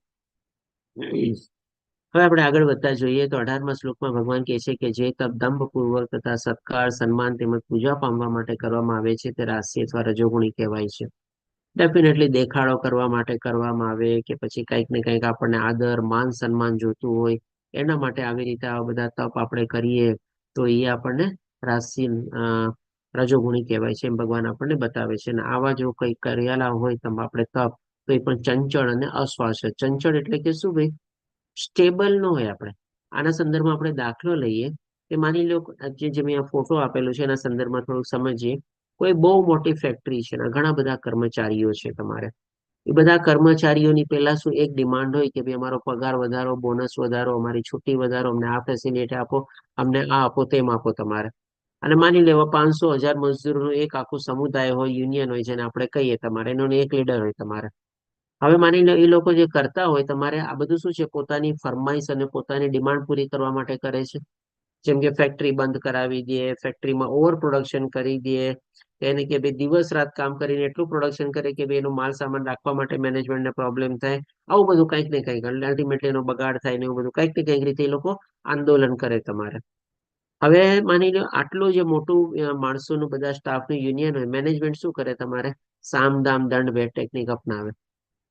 પેલા સમજાવવાની કોશિશ કરે, નો માને, ડર દેખાડે, પછી દંડ કરે, પછી લોકો શું કરે જે આજની તારીખમાં ઘણા બધા થાય છે. આવા 1-2 લીટરની છે ને એની સામે ઉભા કરે અને એ જ આખા ગ્રુપના બે એને સ્પ્લિટ કરી નાખે, ભાગલા કરી નાખે. કોક કે ભાઈ આટલા ટકા અમે વધશે તો બરાબર છે, કોક કે ના ના આટલા ટકા બરાબર છે, કોઈ કે આ ફરમાઈશ તમને જોતી જ નથી, કોક કે આ જ ફરમાઈશ તમને જોવે છે. એવી રીતે કરીને ડિવાઈડ એન્ડ રૂલ કરીને કરી નાખે. તો આ બધું શું છે? ચંચળતા થઈને આપણે કેમ પેલા એક થઈને એ લોકો ઓપોઝ કરે છે અને એમાં જ હવે ફૂટફાટ થઈ ગઈ. કારણ કે બધાને પોતપોતાનો પર્સનલ ઇન્ટરેસ્ટ લાગે છે કે ના ભાઈ આટલું મળી જાય બરાબર છે, આની મળે તો ચાલશે જ નહીં, ઓલું તો વધારે મળવું જોઈએ. એમ કરીને બધાના અલગ અલગ સમુદાય કરી નાખ્યા, ફૂટફાટ કરી નાખી અને મેનેજમેન્ટ એનું કામયાબ થઈ ગયું. એટલા માટે અશાશ્વત એટલે કે બી ટેમ્પરરી છે આપણે. એટલે કે ડેફિનેટલી આવા બધા જો કોઈ આંદોલન હોય આપણે એ આપણે કહી શકીએ કે ભાઈ થોડી ઘણી આપણી ડિમાન્ડ પૂરી કરવા માટે હોય છે આપણે. અને જેની સામે આ બધી ડિમાન્ડો કરવા માટે આપણે કરીએ છીએ, ક્યારેક ક્યારેક બને ત્યાં સુધી શું છે એડજસ્ટમેન્ટ અને કોમ્પ્રોમાઇઝ થઈને બધું સેટલ થતું જ હોય છે તમારે. અને આવા બધા જોતા આમ કરી કે એ લોકો પણ ઘણી વાર અનશન ઉપર જાય છે અને બધું નથી કરતા આપણે, જોવા મળે જ છે તમારે. તો આ બધું રજોગુણી તપ છે આપણે. એની પાછળનો કોઈ હેતુ જેને આપણે કે આધ્યાત્મિક હેતુ નથી આપણે કહી શકીએ. પછી હવે આપણે જોઈએ 19મા શ્લોકમાં ભગવાન આપણને તમોગુણી તપ વિશે બતાવે છે. તો કે છે કે મૂર્ખામીને વશ થઈને આત્મ ઉત્પીડન માટે, જેમ ભગવાન આપણને તમને ખ્યાલ તો ગઈકાલે જ આપણને 5મા અને 6ઠા શ્લોકમાં બતાવ્યું હતું કે શાસ્ત્રોનામાં જે નિર્દેશ છે એનાથી આપણે વિરુદ્ધ, પછી કઠોર સાધના અને તપસ્યા કરીને પોતાના શરીરના ભૌતિક તત્વોને દુઃખ આપીને અને પોતાના શરીરની અંદર રહેલા પરમાત્મા છે એને પણ આપણે દુઃખ પહોંચાડીને જે વ્રત અને તપસ્યા અને જે સાધના કરે છે એ ભગવાન બતાવે છે કે ભાઈ તમોગુણી કહેવામાં આવે છે. ત્યારે પણ આપણે એનો દાખલો લીધો હતો ને ભસ્માસુરની બધામાં પણ. તો ડેફિનેટલી આપણે એ જ છે આવા જે તપ થતા હોય છે કે ભાઈ મૂર્ખામીમાં તેને આત્મ ઉત્પીડન માટે, એટલે કે ભાઈ પોતાની અંદર રહેલી આત્માને, પોતાના શરીરના ભૌતિક તત્વોને બધાને એટલું બધું આપણે કે ને કે કઠોર સાધના અને તપસ્યા આપીને પીડા આપે છે આપણે. જેમ કે અહીંયા આપણે ફોટો છે હિરણ્યકશિપુનો, તમારે હજારો વર્ષો સુધી પગના 2 અંગૂઠા ઉપર રહીને આપણે તપ કરેલું આપણે. અને એ તપનું પણ એને પરિણામ શું મળ્યું આમ જોવા જઈએ તો? એટલા બધા બ્રહ્માજી પાસેથી વરદાન પ્રાપ્ત કર્યા તો પણ અલ્ટિમેટલી તો ભગવાન એનું સોલ્યુશન કાઢી જ નાખ્યું ને. ભગવાન નરસિંહ રૂપે અવતાર લીધો અને જેટલા એના બ્રહ્માજીએ વરદાન આપેલા હતા વરદાનને પણ સાઈડમાં રાખ્યા, એનું ક્યાંય ઉલ્લંઘન બી ન કર્યું અને એનો પણ સોલ્યુશન કાઢીને અલ્ટિમેટલી તો એનો વધ જ થયો ને. કારણ કે એ બધા વરદાન પાછળનો એનો હેતુ શું હતો કે ભાઈ હું અમર થઈ જાઉં. તો અમર તો થયો જ નહીં ને. તો પછી આટલું તપ કરીને આવી રીતે એને ભગવાન પાસે વરદાનો માંગ્યા, એક જાતની મૂર્ખામી થઈને આપણે. અને બીજાઓનો વિનાશ કરવા કે હાનિ પહોંચાડવા કે માટે જે તપ કરવામાં આવે છે તે તમોગુણ વાળું છે. આના સંદર્ભમાં તમને ખ્યાલ હોય તો આપણે 16મા અધ્યાયમાં જયારે દેવાસુર સંપદ વિભાગો લેતા હતા ત્યારે આપણે થોડું ઘણું ડિસ્કસ કર્યું હતું કે ભાઈ બીજાઓનો વિનાશ કરવા અને હાનિ પહોંચાડવા માટે. તો આપણે ત્યારે કે ને કે ભાઈ આવા તપ એવા લોકો કરતા હોય છે કે જેમ કે અત્યારે આતંકવાદી લોકો છે. ખાધા પીધા વગર એ લોકો પણ કેવા બધા આતંકમાં એ લોકો પ્રવૃત્ત થયેલા હોય છે તમારે. આજે જેમ કે માની લો મિલિટરીમાં હોય અને એ ખાધા પીધા લઈને બોર્ડર ઉપર લડવા જાય ને તો આપણે કહી શકીએ એનો પોતાનો સ્વધર્મ નિભાવે છે. પણ આવા આતંકવાદી લોકો માની લો આપણે એટલા બરફના એટલા પહાડ ઉપર રહીને, દાખલા તરીકે માની લો કારગિલમાં જઈને બધા લોકો આવી રીતે આતંક ફેલાવતા હોય તમારે, એક જાતનું એ લોકોનું પણ તો શારીરિક કેટલું બધું તપ છે જોવા જાવ તો. પણ શું ખોટું જ ને? બીજા લોકોને હાનિ અને બીજાને નુકસાન પહોંચાડવા ખાતર જ ને. એના સંદર્ભમાં આપણે આજે ટેકનોલોજીના સંદર્ભમાં આપણે હેકર્સનો દાખલો લીધેલો હતો.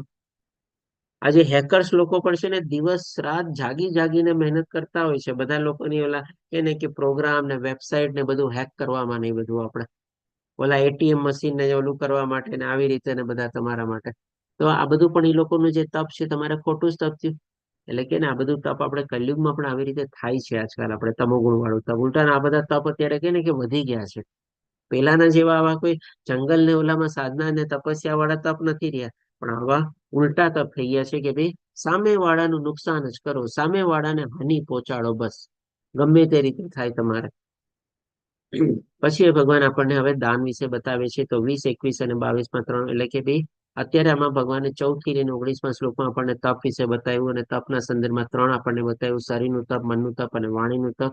અને એને પણ ભગવાને 3 ભાગમાં વિભાજિત કરીને બતાવ્યું: સત્વગુણી તપ, રજોગુણી તપ અને તમોગુણી તપ. હવે એ જ ભગવાન આપણને દાન વિશે બતાવે છે. તો 20મા શ્લોકમાં ભગવાન કહે છે કે જે દાન કર્તવ્ય સમજીને એટલે કે ભાઈ પોતાની ડ્યુટી સમજીને, કોઈ બદલાની આશા રાખ્યા વગર, અથવા તો કોઈ રજોગુણીના હિસાબે આપણે કહી શકીએ કે ભાઈ મને આટલું રિટર્નમાં મળે, હું તને આટલું દાન આપું તો મને શું ફાયદો, એવી કોઈ ઈચ્છા રાખ્યા વગર યોગ્ય સ્થાને તથા સમય અને સુપાત્ર વ્યક્તિને અપાય છે. એટલે કે 3 કન્ડિશન આપણને અહીંયા ભગવાન બતાવે છે. આ 2 તો બેઝિક કન્ડિશન છે જ આપણે, કે ભાઈ દાન આપવું જ જોઈએ આપણે કર્તવ્ય તરીકે, ડ્યુટી છે આપણી. અને એમાં પણ કોઈ આપણે આશા ન રાખવી જોઈએ અથવા તો નિષ્કામ ભાવે કરવું જોઈએ. એ તો રહેવાની જ છે આપણે દાનમાં કન્ડિશન આપણે. પણ એના ઉપરાંત આપણે કહી શકીએ આ પ્રોપર ટાઈમ, પ્રોપર પ્લેસ અને પ્રોપર પર્સન, જે સુપાત્ર વ્યક્તિ, સુપાત્ર સ્થાન, યોગ્ય સ્થાન અને યોગ્ય સમય જે ભગવાને બતાવ્યું, એ જો આપણે કરીએ તો ભગવાન કહે છે કે સાત્વિક દાન ગણાય છે આપણે. તો ડેફિનેટલી આપણે બધા લોકો છે ને અત્યારે આપણી જે શક્તિ હોય એ પ્રમાણે દાનમાં આપણે પ્રવૃત્ત થયેલા હોય છે. અને આના સંદર્ભમાં તમને ખ્યાલ હોય તો આપણે પહેલા ડિસ્કસ કરેલું હતું કે દાનનો મતલબ એમ નથી કે ખાલી પૈસેથી દાન આપવું અથવા તો દ્રવ્ય દાન આપવું. આપણે દ્રવ્ય દાન સિવાય પણ ઘણા બધાના દાન છે અને એ બધા ઉત્તમ દાન છે આપણે કહી શકીએ. દ્રવ્ય દાન કરતા એ બધા ઉત્તમ દાન છે. આપણે કોઈને વિદ્યાનું દાન આપો, કોઈને સમયનું દાન આપો, તમારે આ બધા બહુ ઉત્તમમાં ઉત્તમ દાન છે. ને એ પણ વિદ્યા એટલે કે આધ્યાત્મિક જ્ઞાનનું તમે દાન આપો, એનાથી તો આપણે કોઈ ઉચ્ચ ચીજ છે જ નહીં આપણે કહી શકીએ. અને ઇવન કોઈને સમયનું પણ, તમારી પાસે જે તમારો સમય છે કોઈને સમય આપશો ને, કારણ કે ઇવન છે ને આપણે કરોડપતિ અને અબજોપતિ હશે ને એને 24 કલાક મળે છે, અને જે બિચારો માણસ પોતાની ખાલી જીવન નિર્વાહ જેવું કમાતો હશે એને પણ 24 કલાક મળે છે. પણ આ 2 વ્યક્તિમાંથી માની લો કોઈ પોતાનો જીવનનો 1 કલાક પણ કાઢીને કોઈકને આપતો હોય ને, તો એ વધારે પૈસાદાર છે, નહીં કે જેની પાસે ત્યારે કરોડો અબજો રૂપિયા છે પણ કોઈને 1 મિનિટ પણ એ ફાળવી નથી શકતો. ઇવન આપણે ક્યારેક એ કહીએ ને કે ભાઈ એના બાળકો પણ એને પોતાને કહે છે કે મારા પિતા તમારો મને થોડો સમય જોવે છે, એના બાળકોને પણ એ સમય આપવા માટે રેડી નથી હોતો. એટલો બધો રજોગુણી હોય છે, પૈસા ભેગામાં પોતે પડેલો હોય છે. અને જે આપણે કહીએ ને કે ભાઈ થોડું ઘણું સારી રીતે પરિવારને બધું સંભાળે છે અને પોતાના બાળકો, સમાજ બધામાં થોડો ઘણો સમય આપે છે ને, એ વધારે પૈસાદાર છે.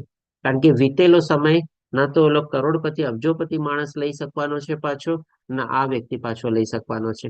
અને આ વ્યક્તિ પાછો ઓછું છે તેમ છતાં પણ એ પણ સમજે છે કે વીતેલો સમય પાછો નહીં આવે, તેમ છતાં પણ એનું પોતે દાન આપે છે તમારે. એટલે કે ને કે ભાઈ સમય અને વિદ્યા, આ 2નું જો આપણે દાન આપીએ ને, સૌથી મોટામાં મોટું દાન આપણે કહી શકીએ. દ્રવ્ય દાનને તો આપણે ક્યાંય ઓળંગી જાય તમારે. દ્રવ્ય દાન તો એની સામે કોઈ તુલનામાં આવતું જ નથી આપણે કહી શકીએ. પણ તેમ છતાં જો આપણી પાસે હોય, ભગવાને આપણને શક્તિ આપેલી હોય દ્રવ્ય દાનની, તો એ પણ આપણે આપવું જોઈએ. પણ એમાં આપણે આ ચીજ ખ્યાલ રાખવાની કે ભાઈ પ્રોપર ટાઈમ, પ્રોપર પ્લેસ અને પ્રોપર પર્સન. અને જે પ્રમાણે શાસ્ત્રમાં વર્ણવવામાં આવેલું છે, ભગવાન કૃષ્ણ માટે જો આપણે કોઈ પણ દાન આપશું ને, હોઈ શકે એના ઉત્સવો ઉજવવા માટે દાન આપીએ, હોઈ શકે એના આપણે મંદિરના નિર્માણ માટે આપણે દાન આપીએ, હોઈ શકતા આપણે ભગવદ્ ગીતાના પ્રચાર અને પ્રસાર માટે દાન આપીએ આપણે, અથવા તો હોઈ શકે એમાં જે લોકો પરોવાયેલા છે એને આપણે કોઈ મદદ કરીએ તમારે, તો આ પણ એક આપણે ઉત્તમ દાન કહેવાય છે. આમાં પછી બીજું કાંઈ ચીજ આપણે જોવાતું જ નથી. આ કે ના સતોગુણી દાનને પણ આપણે પાર કરી જાય છે. પછી એ ભગવાન આપણને 21મા શ્લોકમાં રજોગુણી દાન વિશે બતાવે છે કે પરંતુ જે દાન અમુક બદલાની અપેક્ષાથી અથવા કર્મફળની ઈચ્છાથી અથવા નામરજીપૂર્વક અપાય છે, તે રજોગુણી દાન કહેવાય છે. આના સંદર્ભમાં જે મેં ફોટો આપેલો છે, થોડું ઘણું આપણે બધી ચર્ચા કરીએ છીએ. કોરોના કાળ દરમિયાન ઘણા બધા લોકોએ ફૂડ ડિસ્ટ્રીબ્યુશન ને બધું કરેલું હોય છે. પછી 50, 100, 500 રૂપિયાની બેગ આપણે ડિસ્ટ્રીબ્યુટ કરતા હોય છે, 100, 200, 500ની. પણ એની પાછળનો હેતુ શું? પોતાની પોપ્યુલારિટી વધે. આવી રીતે ફોટા ખેંચીને આપણે સોશિયલ મીડિયા ઉપર અપલોડ કરે કે ભાઈ લોકો જોવે. કેટલા લોકોએ જોયું પછી પાછું જોવે, કાઉન્ટ કરે તમારે. એ જેટલા લોકોએ જોયું એમાંથી કેટલા લોકોએ કમેન્ટ કરી, કેટલા લોકોએ લાઈક કર્યું, કેટલા લોકોએ બધું કર્યું, એ પણ જોવે તમારે. હરે કૃષ્ણ, સોનલ માતાજી. આ બધું શું છે? રજોગુણી છે આપણે. અને આજના સંદર્ભમાં આપણે જોઈએ ને તો આ સોશિયલ મીડિયા ઉપર થોડું ઘણું બહુ વધી ગયું છે આપણે. લાઈક, ડિસલાઈક, કમેન્ટ, કેટલા લોકો ફોલોઅર્સ છે, આપણે બધું જોયું કર્યું. આ બધું એક જાતનું આપણે રજોગુણી જ છે આપણે.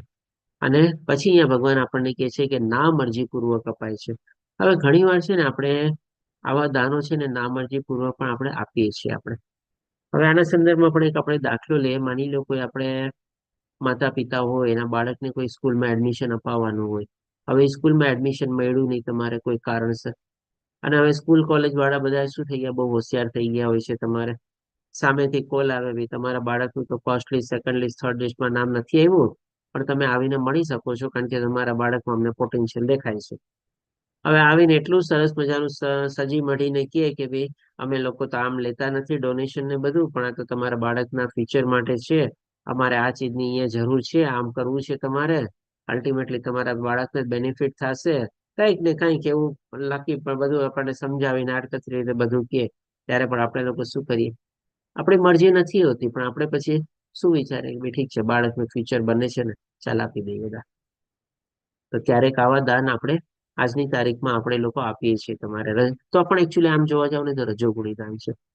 જો તમને ખબર નથી બાળક તમારે એ સ્કૂલ કોલેજમાં કેટલું ભણવાનું છે, કેટલો હોશિયાર છે તમારો બાળક, એ તમને ખબર નથી. અને જે સાચો ભણવાનો હોય અને સાચું કહે ને કે હોશિયાર હોય, એને તમે ગમે ત્યાં બેસાડો, ગમે તે સ્કૂલ કોલેજમાં બેસાડો, ભગવાનની કૃપા હોય તો એ સારી રીતે ભણીને સારી રીતે આગળ વધવાનું જ છે. પણ આપણે લોકો શું, બે મા બાપ તરીકે ઘણી વાર આવી ભૂલ કરી બેસીએ છીએ આપણે, કે ભાઈ ઠીક છે, કારણ કે સમાજનો આપણને ડર હોય છે, ભાઈ તારી પાસે તો બધી સગવડ હતી, તને આવો મોકો આવ્યો, તારે દાન આપી જવું જોઈએ ને, ડોનેશન આપી દેવું જોઈએ ને, તારા છોકરાને તો સારી સ્કૂલમાં એડમિશન મળી જાત ને. અને ઇવન તો આપણે આ કલયુગમાં તો છે ને ઘણી વાર આગળ જઈને છે ને આપણા છોકરા છોકરીઓ પણ ક્યારેક છે ને આપણને આવું સંભળાવે છે, ભાઈ તમારી પાસે તો ત્યારે બધું હતું, પણ તમે ક્યાં કઈ મારા માટે શું કર્યું, તમે મને કયો, તમે મને કઈ સ્કૂલ કોલેજમાં ભણાવ્યો તમારે? ત્યારે આ બધા લોકો આવી રીતે કહે ને ત્યારે પણ આપણને બહુ ખોટું લાગે તમારે. આ બધું શું છે, રજોગુણી દાન આપણે ઘણી વાર સમાજના પ્રેશરમાં ને બધામાં આપણે કરી બેસીએ છીએ આપણે. આ બધું છે ને આપણે જયારે આધ્યાત્મિક માર્ગમાં આગળ વધીએ ને ત્યારે આપણને બધું ખબર પડે કે ભાઈ આપણી લાઈફમાં પણ આપણે આવી કેટલી ભૂલો કરેલી છે. હવે પછી આપણને ભગવાન તમોગુણી દાન વિશે બતાવે છે. તો કે છે અને જે દાન ગમે તેવી અપવિત્ર જગ્યાએ, અનુચિત સમયે અને કોઈ કુપાત્ર માણસ, એટલે જે સતોગુણીમાં જે ભગવાને 3 કન્ડિશન બતાવી, પ્રોપર ટાઈમ, પ્રોપર પ્લેસ અને પ્રોપર પર્સન, એનું જસ્ટ અહીંયા ઓપોઝિટ છે. એટલે કે ભાઈ અપવિત્ર જગ્યા, ઇમ્પ્રોપર પ્લેસ, અનુચિત સમય એટલે કે ઇમ્પ્રોપર ટાઈમ, અને કુપાત્ર માણસ એટલે કે ઇમ્પ્રોપર પર્સન, અથવા તો પૂરતું ધ્યાન તથા આદર આપ્યા વિના અપાય છે તે તામસી કહેવાય છે. તો ડેફિનેટલી આવા લોકોને જો આપણે દાન આપીએ, જે લોકો ખોટા કાર્યમાં પ્રવૃત્ત થયેલા હોય, તો એ તો આપણે તમોગુણી ગણાય જ છે. અને આમાં પણ આપણે જોઈએ ભગવાન આપણને બીજી ચીજ જે બતાવે છે, પૂરતું ધ્યાન તથા આદર આપ્યા વિના. ઇવન આપણે કહીએ કે આ કલયુગમાં પણ છે ને આવા દાન આપણે આપીએ છીએ. ઘણી વાર શું છે, આપણે કોઈ સરકારી કાર્યમાં આપણે નાની મોટી આપણે કોઈ કામ પાર કરાવવું હોય તમારે, આપણે નથી આપતા, ભાઈ ઠીક છે. એ લોકો પણ શું છે, બહુ સારી રીતે સજી મળીને બોલે છે, અરે ભાઈ આને તો સ્પીડ મની કહેવાય તમારે. સ્કૂલ કોલેજ એડમિશન એ લોકો કોશન મનીને એવી રીતે બધું વાપરતા હોય તમારે, પ્રોટેક્શન મની કે જે કાંઈ પણ કહો તમારે, અહીંયા સ્પીડ મની કે એવું કંઈક તમારે નામ આપે. આ તો ભાઈ તમારા ફાયદા માટે છે ને. હવે જે થોડું ઘણું તમે ભૂલ કરી છે એના માટે તમને રક્ષણ આપીએ છીએ, આમ કરીને આપીને તમે આમ નીકળી જાઓ. તો આવા ઘણા બધા આપણે જગ્યાએ પણ આપણે આવી બધી ચીજો, ભૂલો આપણે કરીએ છીએ. આપણી રોજબરોજની લાઈફમાં પણ ક્યારેક આવું થઈ જાય છે. આપણે જેમ કે ડ્રાઈવ કરતા હોય ને રસ્તામાં આપણને કોઈ ટ્રાફિક સિગ્નલ આપણે ઓળંગી ગયા હોય, હેલ્મેટ ન પહેરવું હોય અને આપણને કોઈ પકડે, તમારે શું કરીએ છીએ આપણે કંઈક જતું તમોગુણી દાન જ ગણાય ને તમારે. આપ સમજી શકો છો કે શેના તરફ આપણે નિર્દેશ કરીએ છીએ તમારે. ત્યારે કોઈ એવી મોટી ચીજ બી થઈ જાય છે તમારે કે ચાલો ભાઈ ભૂલ થઈ ગઈ છે, હવે આ મળે છે તો ચાલો એમાં આપણે કરીને આપણે ઓળંગી જઈએ. એમાં આપણે શું છે, જેને આપણે દાન આપીએ છીએ ને પણ એના પ્રત્યે કોઈ આદર નથી હોતો, ઉલટા મનમાં તો આપણે એને ગાળો જ આપતા હોઈએ છીએ તમારે, કે જો તો પોતાના હોદ્દો અને પોતાની પોઝિશનનો કેવો ગેરફાયદો ઉપાડે છે. પણ એ ગેરફાયદો ક્યારે ઉપાડે છે? જ્યારે આપણે કંઈક એવું કર્યું હશે ત્યારે જ ને તમારે. એટલે કે બંને તરફ આમ જોવા જાવ ને તો ભૂલો તો છે જ, પણ આ બધું કહીએ ને કે કલયુગમાં આપણા લાઈફનો એક પાર્ટ એન્ડ પાર્સલ થઈ ગયો છે. હવે આપણે જેમ હવે આપણે આધ્યાત્મિક માર્ગમાં આગળ વધશું ને આ બધી ચીજથી થોડા ઘણા આપણે બચેલા રહેશું, પોતાની જાતને બચાવશું, પોતાને એ બધી ચીજોથી થોડાક આપણે દૂર રહેવાની આપણે પ્રયત્ન કરશું, અથવા તો એવી બધી ભૂલો કરવામાં પણ આપણે બહુ સાવચેત રહીશું આપણે, કે જેથી કરીને આ બધી ચીજોમાં આપણે પડવું ન પડે. આ બધી ચીજોને જો ભગવાને જે જ્ઞાન આપ્યું છે ને, આપણે થોડું ઘણું આજના સંદર્ભમાં કનેક્ટ કરીને આપણે એને સમજવાની કોશિશ કરીએ છીએ. એટલા માટે આ બધું આપણે ડિસ્કસ કરીએ છીએ. હવે ભગવાન આપણને જે ઓમ તત્સત જે આપણે જે છે 23 થી 28 શ્લોકમાં આપણને બતાવે છે. તો એ શું ચીજ છે આપણે જોઈએ. એ બી ભગવાન કહે છે 23 શ્લોકમાં કે સર્જનની શરૂઆતથી ઓમ તત્સત આ ત્રણેય શબ્દો પરમ સત્યનો નિર્દેશ કરવા પ્રયુક્ત કરવાતા રહ્યા છે. આ ત્રણ પ્રતિકાત્મક અભિવ્યક્તિઓ બ્રાહ્મણો દ્વારા વૈદિક મંત્રોનું ઉચ્ચારણ કરતી વખતે તથા બ્રહ્મને સંતુષ્ટ કરવા માટે યજ્ઞો કરતી વખતે પ્રયોજવામાં આવતી હતા. એટલે કે ડેફિનેટલી આપણે કોઈ યજ્ઞ કરીએ, આપણે કોઈ એના અનુષ્ઠાનનું આયોજન કરીએ, તો આપણે બધા ઓમ તત્સત શબ્દો આપણે ઘણી રીતે આપણે આપણા બ્રાહ્મણો, પંડિતો ને બધા લોકો ઉપયોગ કરતા હોય છે. અને ભગવાન પણ આપણને શાસ્ત્રનો સંદર્ભ પણ આપીને એ જ કહે છે કે આ જે ઓમ તત્સત જે છે આપણે કોઈ પણ સારા કાર્યમાં આપણે આગળ વધવા માટે, યજ્ઞો કરવા માટે, અથવા તો વેદ મંત્રોનું ઉચ્ચારણ કરવા માટે આપણે એનો, અથવા તો બ્રાહ્મણો દ્વારા આપણે આની અભિવ્યક્તિ થાય છે. હવે એક એક ચીજ કરીને પણ આપણને સમજાવે છે ભગવાન કે ઓમ નું શું મહત્વ છે, તત્નું શું મહત્વ છે, અને સતનું શું આપણે મહત્વ અથવા તો મિનિંગ છે, બંને ચીજ સમજાવે છે. તો પેલા ભગવાન ઓમ પ્રત્યે બતાવે છે આપણને. તો ભગવાન 24મા શ્લોકમાં કહે છે કે માટે બ્રહ્મની પ્રાપ્તિ માટે યોગીજનો શાસ્ત્રોક્ત વિધિ પ્રમાણે યજ્ઞ, દાન તથા તપની સર્વ ક્રિયાઓનો શુભારંભ હંમેશા ઓમથી કરે છે. શું કામ એ ઓમથી કરે છે? કારણ કે જો ભગવાન આપણને ભગવદ્ ગીતામાં 10મા અધ્યાયમાં પણ બતાવે છે કે બે વેદ મંત્રોમાં હું ઓમ છું. અને ઓમ એટલે કે અ, ઉ અને મ, એ ત્રણ અક્ષરનું આપણે છે ને સંયોજન છે આપણે. અને એ આપણે જે છાંગોદય ઉપનિષદ અથવા એમાં જે વર્ણવવામાં આવેલું છે ઓમ એટલે કે ભાઈ આપણે વિષ્ણુ. કારણ કે ભગવાને પોતે કીધું કે ભાઈ વેદ મંત્રોમાં હું ઓમકાર છું. એટલે કે પહેલા આપણે એ ઓમ શબ્દ કરીને આપણે કહીએ ને કે ભગવાન વિષ્ણુને આપણે આહવાન કરીએ છીએ. કોઈ પણ આપણે યજ્ઞ, દાન, તપ કે જે કાંઈ કરીએ આપણે, એમાં સૌથી પહેલા આપણે ઓમ લઈએ છીએ. આજે જેમ કે આપણે મંગલાચરણમાં લઈએ છીએ, આપણે તમને ખ્યાલ હોય તો સૌથી પહેલું જે આપણે કહીએ છીએ ને, ઓમ અજ્ઞાનતિમિરાંધસ્ય જ્ઞાનાંજના શલાકયા, તેમાં પણ પહેલા તો ઓમથી જ શરૂઆત થાય છે ને આપણે. એટલે કે બધી ચીજોમાં છે ને આપણે પહેલા વિષ્ણુ ભગવાનને અથવા તો એમને આહવાન કરીને, એમને યાદ કરીને, કોઈ પણ આપણે આધ્યાત્મિક પ્રવૃત્તિ કયો કે કોઈ પણ એવી ક્રિયા કયો, એમાં આપણે એને આહવાન કરીને, યાદ કરીને આપણે એની શરૂઆત કરીએ છીએ. એ ભગવાન કહે છે કે સર્વ ક્રિયાઓનો શુભારંભ હંમેશા ઓમથી કરે છે. હવે પછી ભગવાન આપણને 25મા શ્લોકમાં તત્નું મહત્વ અને તત્નો મિનિંગ બતાવે છે. તો ભગવાન કહે છે મનુષ્ય કર્મફળની ઈચ્છા રાખ્યા વિના વિવિધ પ્રકારના યજ્ઞ, તપ તથા દાન તત શબ્દ કહીને કરવા જોઈએ. એટલે કે સૌથી પહેલા તો શું છે, આપણે ભગવાનને યાદ કર્યા ઓમ શબ્દ કરીને, આપણે ભગવાનને આપણે આહવાન કર્યા, ભગવાનને આપણે આમંત્રણ આપ્યું કે હું જે કાંઈ પણ અત્યારે કરવા જઈ રહ્યો છું, તમે એમાં તમે ઉપસ્થિત થાઓ, તમે તમારી હાજરી આપો, તમે સાક્ષી બનો તમારે. એ રીતે આપણે ભગવાનને આપણે આમંત્રિત કરીએ છીએ ઓમ કરીને. અને પછી આપણે તત કહીએ છીએ. તત્નો શબ્દ શું? જેમ ભગવાન આપણને 3જા અધ્યાયમાં કીધું હતું ને કે વિષ્ણુ પ્રીત્યર્થે આપણે યજ્ઞ કરીએ તો એ આપણને બંધન કરતા નથી થતો. તો હવે આપણે જે કાંઈ પણ ક્રિયા કરવા જઈ રહ્યા છે, યજ્ઞ, તપ, દાન, હોમ કે માની લો આપણે મંત્ર જાપ પણ કરીએ આપણે, કે કાંઈ પણ આપણે તત કરીને શું છે, એ ક્રિયાને આપણે ભગવાનની સાથે કનેક્ટ કરી દઈએ છીએ, અથવા તો ભગવાન એમાં જોડી દઈએ છીએ. કારણ કે પેલા ઓમ કરીને ભગવાન આપણે આહવાન કરી દીધા, આપણી સામે યજ્ઞ માટે ભગવાન આપણી સામે પ્રસ્થાપિત થઈ ગયા, આપણને દર્શન આપ્યા, આપણી હાજરી અને આપણે સાક્ષી તરીકે ઉપસ્થિત થઈ ગયા. હવે આપણે તત કરીને આપણે જે પણ ક્રિયા કરીએ છીએ ભગવાનને અર્પિત કરીએ છીએ, અથવા તો ભગવાનની સાથે જોડી દઈએ છીએ આપણે. અને કહે છે કે આવા દિવ્ય કાર્યનો ઉદ્દેશ ભવ બંધનમાંથી મુક્તિ આપવાનો છે. કારણ કે ભગવાને 3જા અધ્યાયમાં જ કીધેલું હતું કે યજ્ઞ પ્રત્યાર્થે જે કાંઈ પણ આપણે કર્મ કરશું તો એ આપણને બંધન કરતા નહીં થાય. તો હવે કર્મમાં સંદર્ભમાં આપણે આધ્યાત્મિક કર્મ બી આવી ગયા અને અકર્મ બી આવી ગયા, અને આ અકર્મ જ આપણા યજ્ઞ, તપ ને દાન ને બધું છે આપણે. તો એ પણ આપણે ભગવાનને સાથે જોડીને કર્યું કે ભાઈ માની લો એ પ્રક્રિયામાં પણ આપણે કોઈ ભૂલચૂક થઈ જાય ને, ભગવાન આપણને એમાંથી પણ માફ કરે. આજે આપણે કોઈ એવો યજ્ઞ, હવન કે કોઈ કથા કાંઈ પણ કરીએ છીએ, આપણે અંતમાં કહીએ છીએ ને કે ભાઈ હું તો અજ્ઞાન છું, મારામાં બુદ્ધિ નથી, અને જે કાંઈ પણ આપની પૂજા વિધિમાં મારી જો ભૂલચૂક થઈ ગઈ હોય તમારે, હું એના માટે માફી ચાહું છું.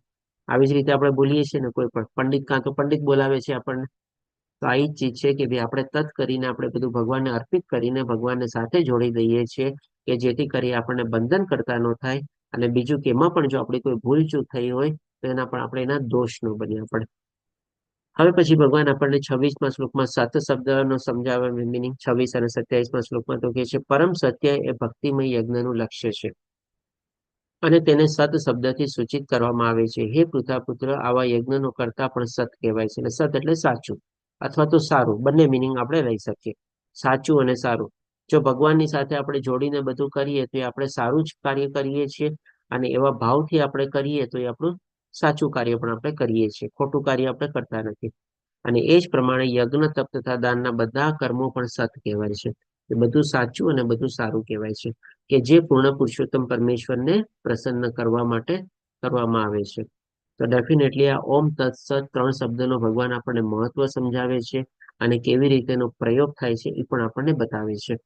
હવે છેલ્લા શ્લોકમાં ભગવાન આપણને 28 શ્લોકમાં કહે છે કે હે પાર્થ, પરમેશ્વરમાં શ્રદ્ધા વગર યજ્ઞ, દાન કે તપ રૂપે જે કંઈ કરવામાં આવે છે, યજ્ઞ, તપ અને દાન કરવાના જ છે આપણે, એના વગર આપણો છૂટકો નથી આપણે.